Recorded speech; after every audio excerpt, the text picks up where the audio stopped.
아멘. 귀한 찬양 감사를 드립니다. 기도 가운데 베트남 선교를 잘 다녀왔습니다. 현장에서 우리 목양교회에서 얼마나 기도를 하는지 느낄 수 있을 만큼 기도의 능력을 경험했고 또 여러 어려운 고비 가운데 하나님께서 위기를 많이 넘겨 주셨습니다. 우리가 본격적으로 사역하는 이 아울리치 가운데 하나님의 많은 은혜가 있었습니다. 6월 14일 날 자세하게 저녁 예배 때 선교 보고 예배로 드리겠지만 그래도 궁금해하실 것 같아서 여러 사진 자료를 편집해서 한 2, 3분 정도 영상을 먼저 보시고 간략하게 보고 말씀을 드리겠습니다. 영상을 보여주십시오.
20년 동안 손하고 다리가 구부러진 분인데 그렇게 펴졌습니다.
사진 보시면 알겠지만 열심히 했습니다. 간 팀들도 다 맡은 직임대로 정말 땀을 많이 흘렸고 또 현지 선교사님과 스태프들 한 6명 같이 움직였는데 했었고요.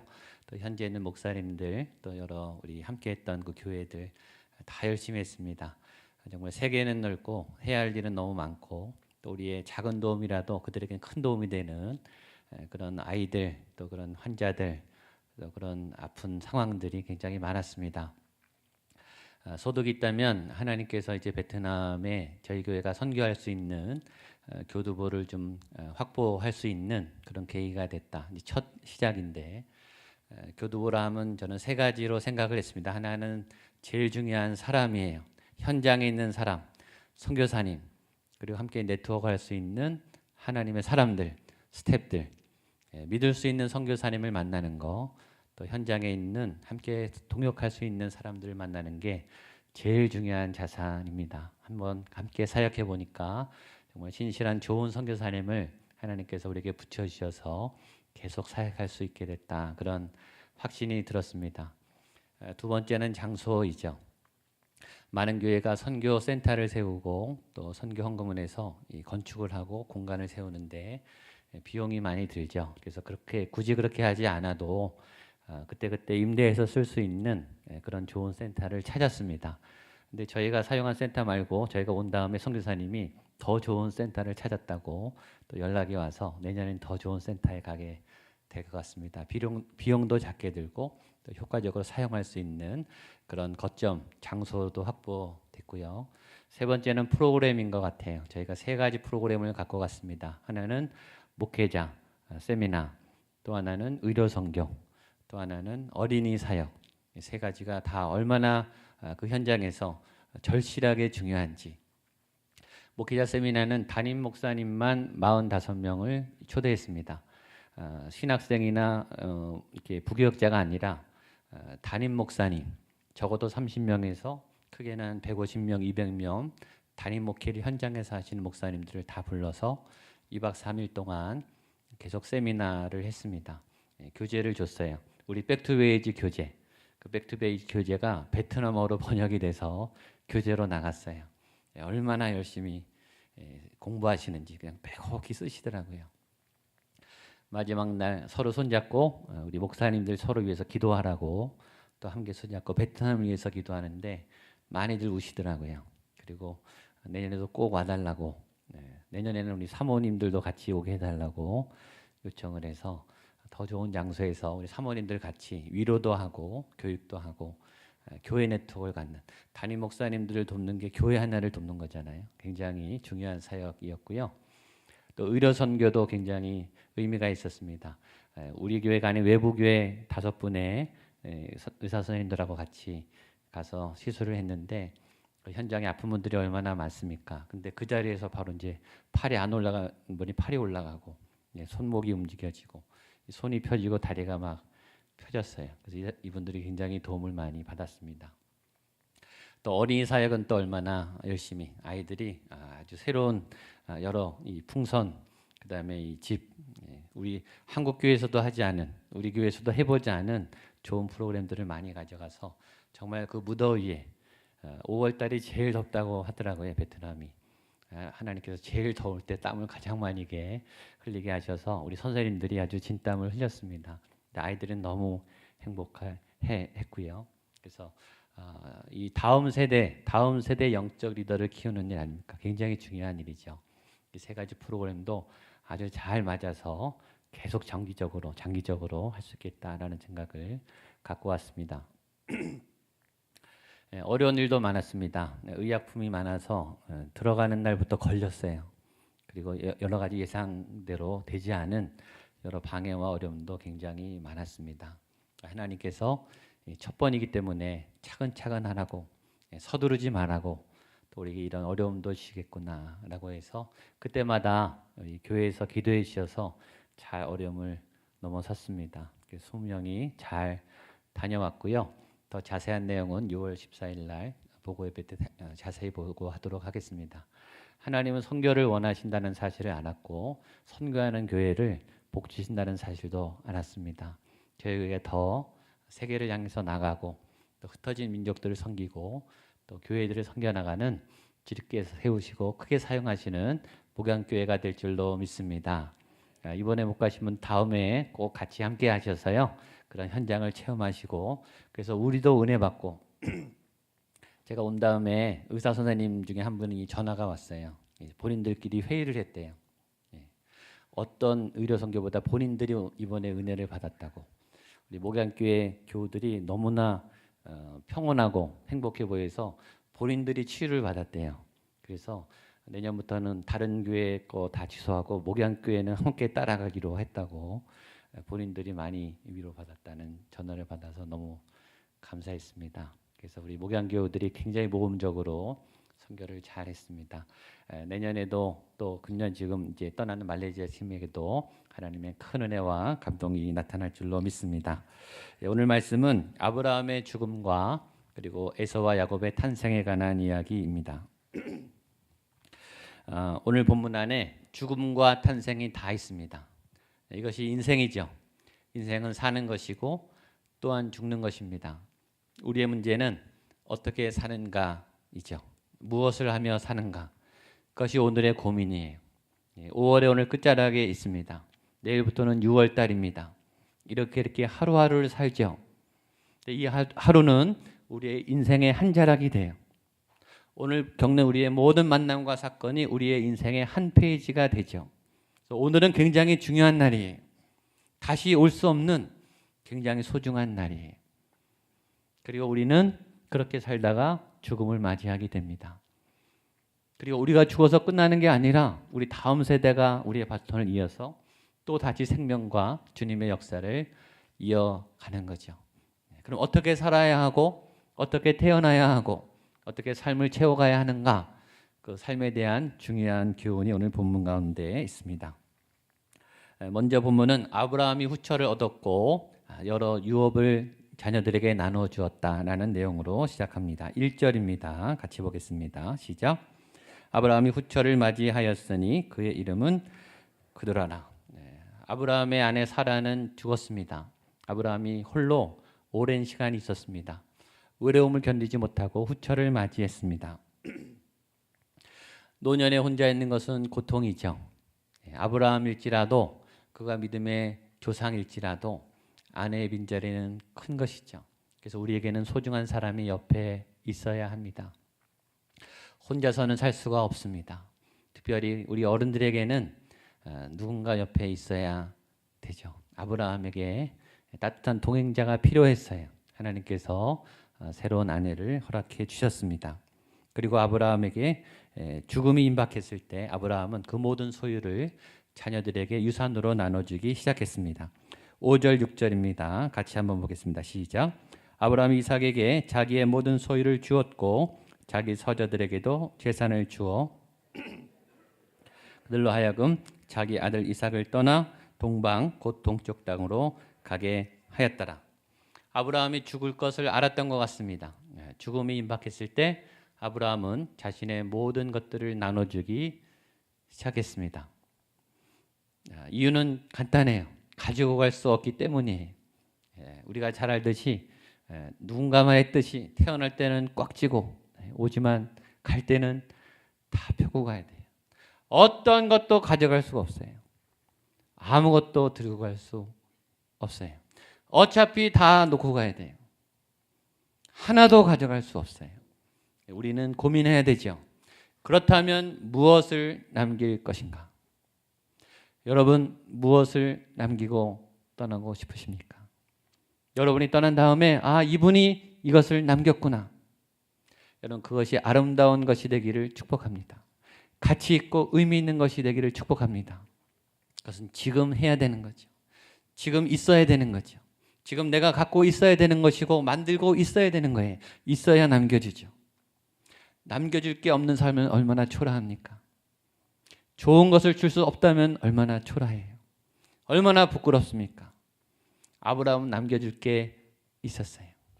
좋은 것을 물려줄 게 있었어요. 여러분 좋은 것을 물려줄 수 있는 믿음의 조상들이 되시기를 축복합니다. 또 하나 중요한 게 있습니다. 누구에게 남길 것이냐죠. 무엇을 남기는가도 중요하고 이것을 도대체 누구에게 줄 것인가. 사랑하는 사람에게 주겠죠. 내 인생의 소중한 사람에게 주겠죠. 나를 대신할 수 있는, 내가 믿을 수 있는, 내가 신음하는 그 누군가에게 줄 것입니다. 아브라함은 이삭에게 먼저 모든 것을 줬습니다. 그리고 남은 자녀들, 그드라를 통해서 얻었던 다른 자녀들에게도 재산을 주었다라고 했습니다. 근데 여기 굉장히 중요한 독특한 아브라함의 유산을 남기는 방법이 나와 있습니다. 그렇게 재산을 줬는데 아브라함이 또 하나의 조치를 취했습니다. 6절에 보면 이렇게 돼 있죠. 자기 서자들에게도 재산을 주어 자기 생전에 그들로 하여금 자기 아들 이삭을 떠나 동방 곧 동쪽 땅으로 가게 하였더라.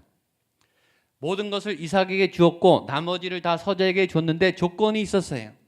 남은 아들의 재산을 받는 조건은 뭐냐면 이삭을 멀리 떠나라. 동쪽으로 떠나라. 가급적 이삭과 떨어져라. 이게 조건이었어요. 이유가 있겠죠. 왜 아브라함은 이삭으로부터 다른 아들들이 떠나기를 원했을까요? 이삭이 불편해하지 않도록. 이삭은 약속의 아들이에요. 믿음의 아들이에요. 하나님의 놀라운 유산을 물려받을, 하나님의 약속을 상속해야 하는 믿음의 아들이에요. 그 믿음의 아들이 방해받지 않도록, 다투지 않도록, 공격받지 않도록 미리 조치를 취한 거예요. 특별히 이스마엘이 있잖아요. 큰형이 있어요. 힘이 세고 경험도 많고 공격할 수 있는, 어떨 땐 가족이 제일 무섭죠. 가족끼리 싸울 때 제일 위험하죠. 그래서 그 모든 위험 상황들을 배제한 거예요. 우리는 이 모습을 통해서 한 가지 굉장히 중요한 떠남에 대한 교훈을 배웁니다. 우리가 떠난다고 끝이 아니에요. 내가 떠나는 날까지 열심히 사는 모습도 중요해요. 바울이 고백했듯이 내가 나의 달려갈 길을 마치고 나의 믿음을 지켰다. 내게 주어진 자리까지 최선을 다해서 끝까지 사는 삶도 중요해요. 이것도 은혜죠. 여러분, 내게 주어진 몫을 끝까지 다하는 것도 은혜예요. 사실은 거기까지 가는 사람도 많지 않아요. 중간에 타락하는 사람, 중간에 떨어지는 사람, 중간에 망하는 사람, 중간에 실수하는 사람, 중간에 무너진 사람은 또 얼마나 많습니까? 끝까지 못 가는 사람도 많아요. 근데 끝까지 간다고 되는 게 아니에요. 아브라함은 자기가 떠난 이유를 준비했다는 거죠. 자기가 떠난 다음에 자녀들이 어떤 상황에 벌어질까? 다투지 않을까? 빼앗기지 않을까? 싸우지 않을까?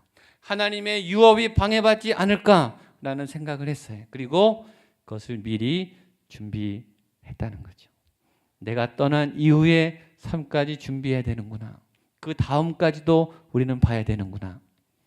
또 하나, 그 준비는 떠나기 전에 해야 된다는 거죠. 떠나기 전에 준비했습니다. 시간이죠. 떠날 때, 떠난 다음, 그때는 준비할 수 없어요. 준비할 수 있을 때 준비해야 한다는 거죠. 지금 준비해야 되는 거예요.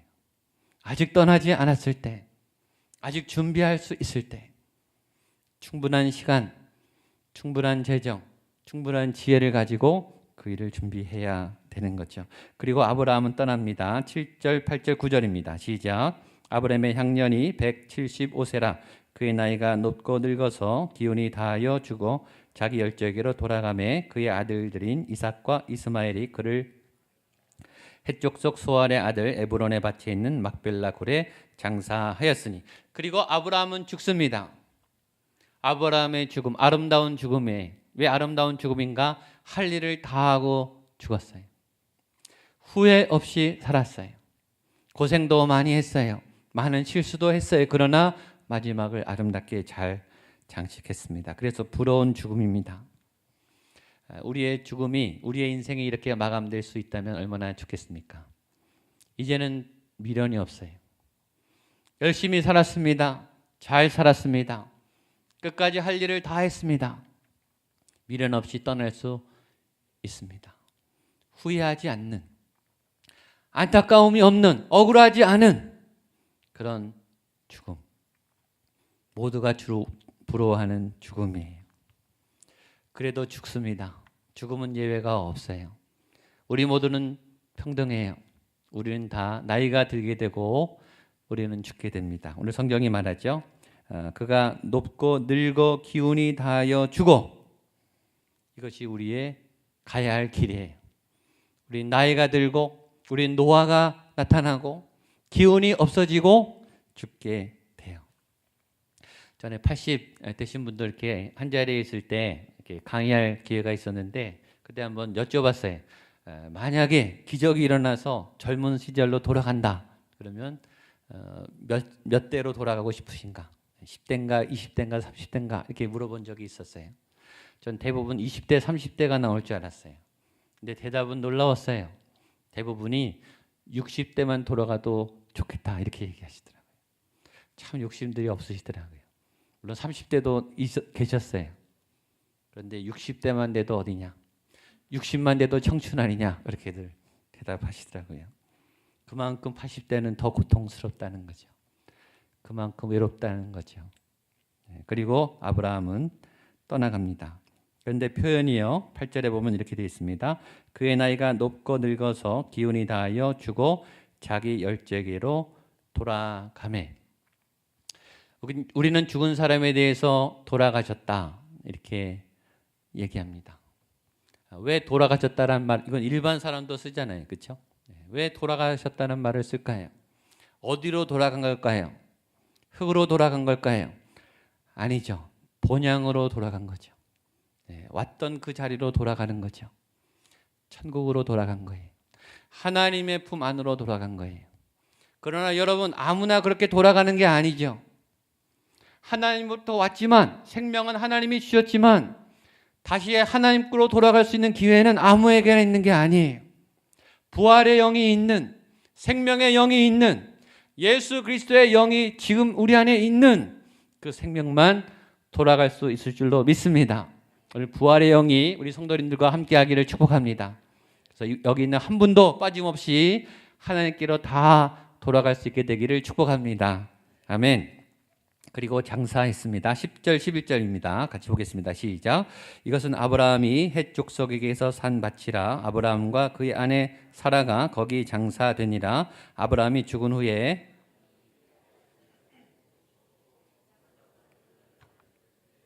거주하였더라. 아브라함은 죽었어요. 그리고 묻혔어요. 근데 성경에 이 말 있죠. 11절에 보면 아브라함이 죽은 후에, 이 말은 뭐죠? 아브라함은 떠났어요. 그는 묻혔어요. 그의 인생은 끝이에요. 그런데 끝이 아니죠. 죽은 후에 아브라함은 떠났지만 그 후에 다음 인생이 있다는 거예요. 아브라함의 후손의 삶은 계속된다는 거죠. 하나님의 역사는 계속된다는 거예요.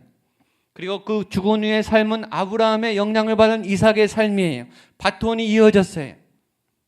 우리는 떠나지만, 나는 죽지만, 나는 끝나지만 하나님은 끝나지 않으세요. 하나님은 계속하세요. 우리의 다음 세대를 향해서, 다음 세대를 통해서, 우리 자녀들을 통해서. 그래서 우리는 지금 잘 살아야 돼요. 우리가 살았던 그 모든 영향력이 후대에 전해지기 때문입니다. 우리는 열왕기상을 지금 열왕기상하를 큐티하고 있어요. 선왕이 악하면 그 다음 세대가 악할 가능성이 많아져요. 악의 영향력 때문이에요. 상처가 많으면 상처가 대물림이 돼요. 유전되는 게 아니에요. 영향을 받죠. 상처는 상처를 낳아요. 믿음은 믿음을 낳아요. 생명은 생명을 낳아요.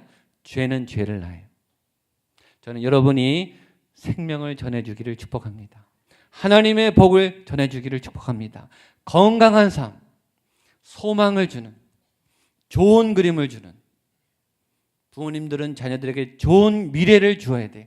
아, 행복할 수 있구나. 아, 이길 수 있구나. 아, 싸워볼 만하구나. 아, 이겨볼 만하구나.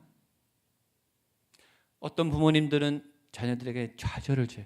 아, 이래도 안 되는구나. 아, 할 수가 없구나. 나는 몸부림쳐도 벗어날 수 없구나. 절망을 주면 안 됩니다. 아브라함은 이삭에게 소망을 줬어요. 생명의 하나님을 줬어요. 아름다운 꿈과 비전과 미래를 주었어요. 그것이 우리가 할 일입니다. 우리가 죽은 이후에 이삭은 그 생명의 바톤을 받아서 열심히 달려가기 시작했습니다.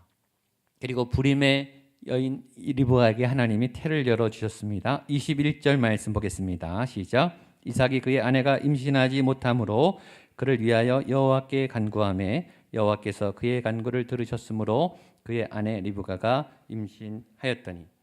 여기 하나님이 오늘 은혜를 주십니다. 불임의 여인 리브가의 태를 열어주셨습니다. 신방을 가다 보면 이 불임의 가정이 많아요. 갖가지 방법을 쓰고 병원을 다니고 많은 돈을 투자하고 많은 낭망을 해요. 정말 안타까워요. 오늘 그런 가정에게 하나님의 큰 은혜가, 생명의 복이 넘치기를 축복합니다. 자녀를 낳아보면 다 알죠. 임신은 얼마나 소중한 건지. 생명은 결코 마음대로 되지 않는다는 걸 알아요. 그럼 임신했다고 다 낫나요? 출산도 기적이죠.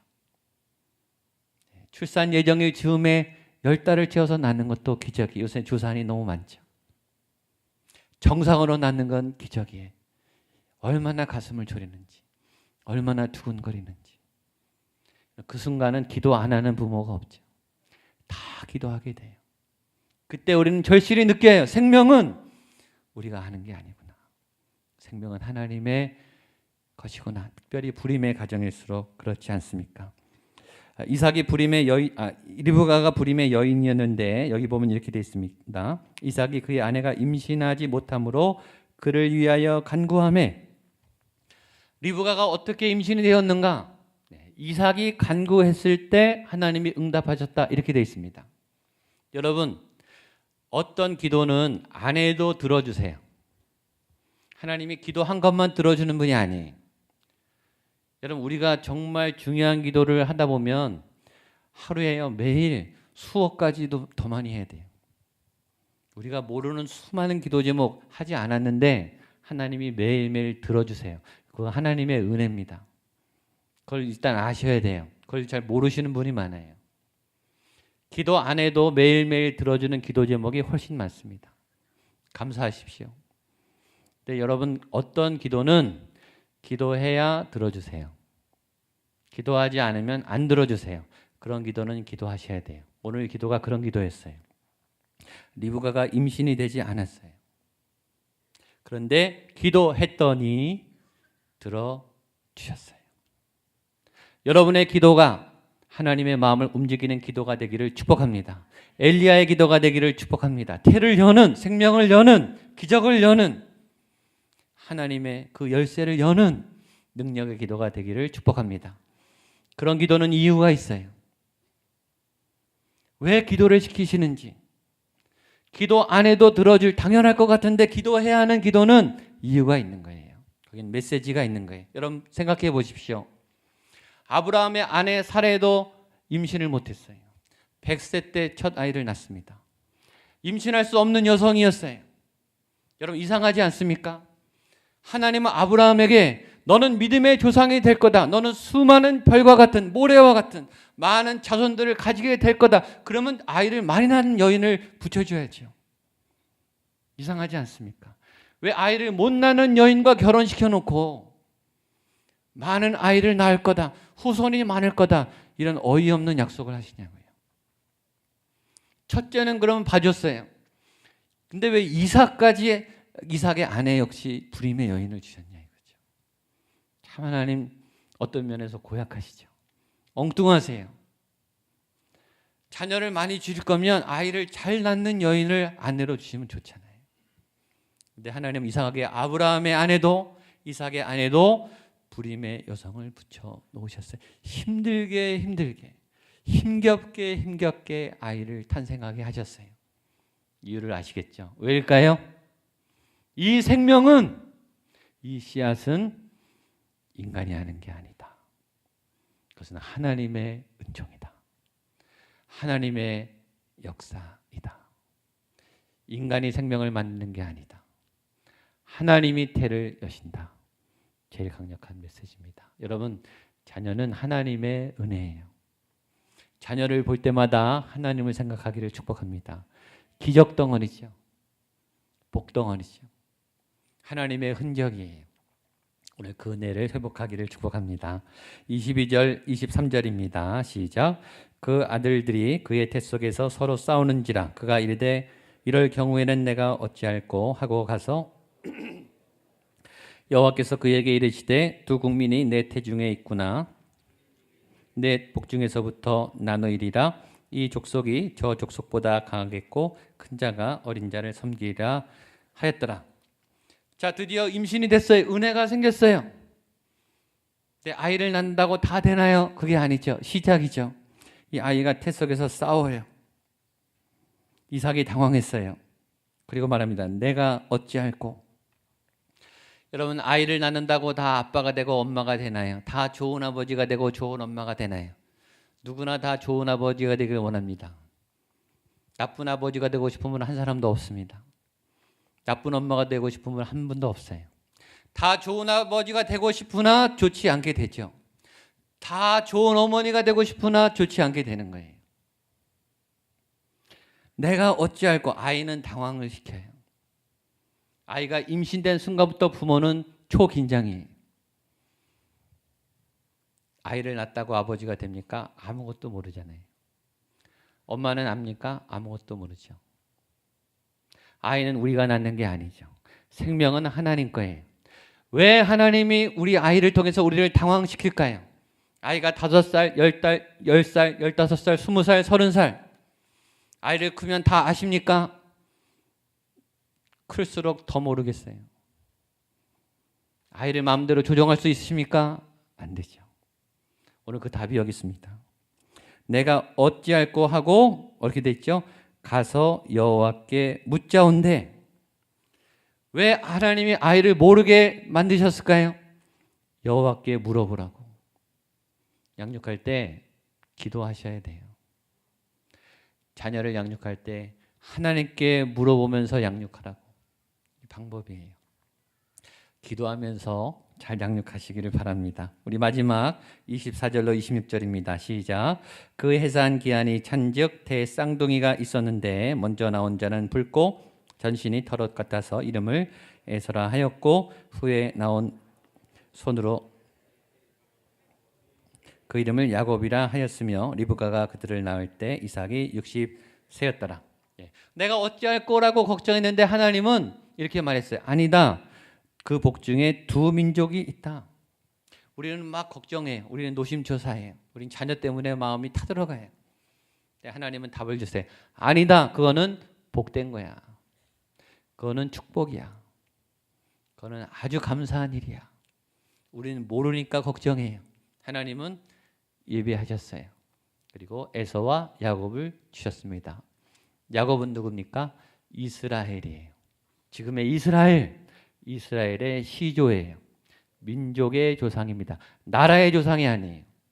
나라는 그 시대, 그때 있는 그 나라죠. 민족은 달라요. 민족은 이 나라보다 훨씬 깊은 거예요. 그 민족의 조상이 태어나는 겁니다. 여러 우여곡절 끝에. 그러나 한 걸음 한 걸음. 아브라함은 죽고 불임의 여인은 열리고 태중에 싸우고 그러나 아이는 태어납니다. 하나님이 하십니다. 5월의 끝자락에 한 걸음 한 걸음 왔습니다. 오늘도 한 걸음, 또 내일도 한 걸음. 내일은 6월이에요. 여러분 그렇게 한 걸음 한 걸음 여러분의 인생과 가정과 자녀를 이끄시는 하나님과 동행하시기를 주님의 이름으로 축복합니다. 아멘. 기도하겠습니다. 하나님 아버지, 우리의 가정과 자녀를 이끄시고 우리의 믿음과 이 땅의 유업을 이루시는 하나님을 찬양합니다. 한 걸음 한 걸음 주님과 동행하는 거룩한 성실한 믿음의 삶 살게 하여 주시옵소서. 예수님의 이름으로 기도하옵나이다.